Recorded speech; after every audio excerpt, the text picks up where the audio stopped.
spring. It's so wet out here. It rained all day yesterday. Okay, I want to talk about discipline. Have you ever loved discipline?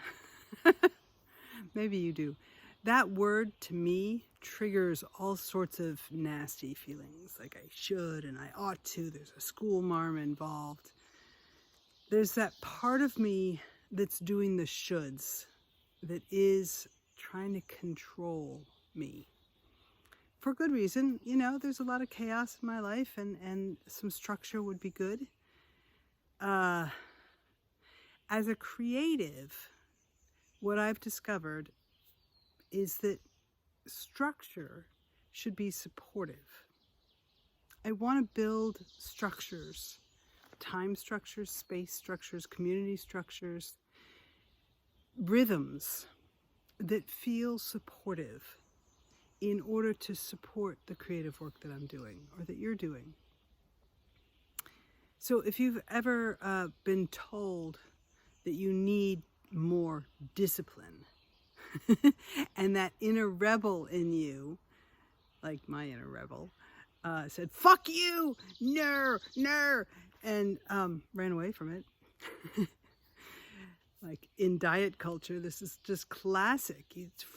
Immediately when I say to myself, okay, no more sugar, I'm like, I must have the sugar. The rebel gets activated, right? We don't want to do that with your creative work, with your creative life, especially if you're trying to build a more sustainable, more juicy creative work, creative life, right? It's not about, you have to be disciplined to get into the studio at this time and do it and stay there until you're done. That's not going to work. That's not going to be supportive. So how do you find the structures, or how do you create the structures in your life that are supportive?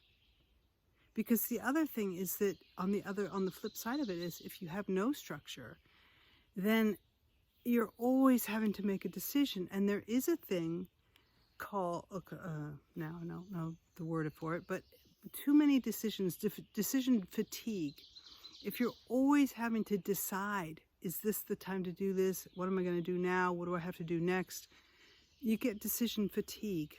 And honestly, I'd rather spend my decisions doing the work that I want to do, not having to decide whether this is the time to do it.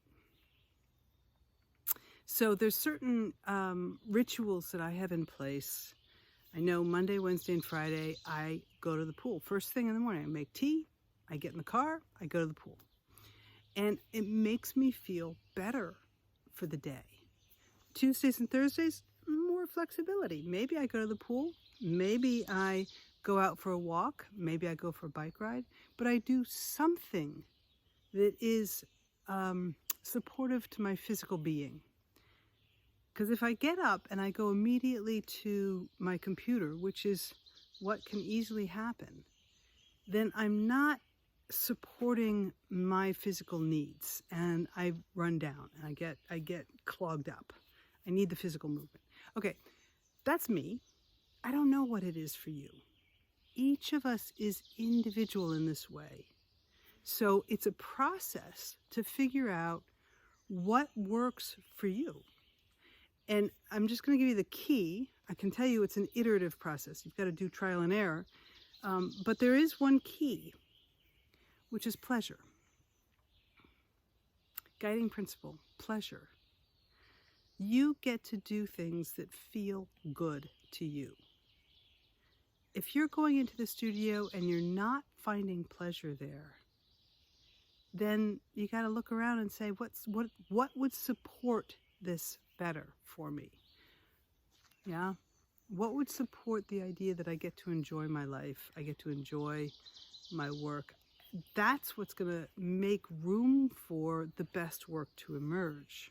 So if your goal is to be an artist who has a sustainable practice, you've got to lean into structures that you've created based on what works well for you.